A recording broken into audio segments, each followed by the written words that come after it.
এই যে আমার বড়মশাই এখন হয়ে গেছে নাপিত। দেখো রাহিকে বাড়িতে বসেই নাপিতে সেলুনের মতো কাটিং করতে যাচ্ছিলো। পেছনটা ছোট ছোট ছেলেদের মতো, সামনেটা বড় বড়। তো এমন ধরনের কাটিং হয়েছিল, পেছনটা ন্যাড়া আর সামনেটা চুল এরকম ধরনের হয়েছে। দেখে সে হয় না, একদিকে ন্যাড়া করে দিয়েছে একদিকে চুল রেখে দিয়েছে সেরকম। তো সবাই যখন ও বাইরে বেরিয়েছে সবাই দেখে হাসাহাসি করছিলো। তারপর আমি কি করব, একটা ব্লেড এনে দোকান থেকে বাধ্য হয়ে ওকে আমি ন্যাড়া করে দিলাম।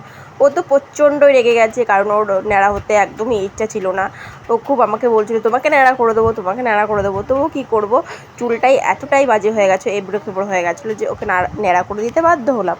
তো দেখো এই যে ন্যাড়া করছে, এখন আমি ও নিজে নিজে ভিডিওটা করছিলো। মা বলছিলো মা আমি ধরি চুলগুলো আমার ন্যাড়া করে দিচ্ছে, আমি ধুয়ে দিই বলছিলো। তো দেখো আমি এই যে ন্যাড়া করে দিচ্ছি ব্লেড দিয়ে খুব সাবধানে।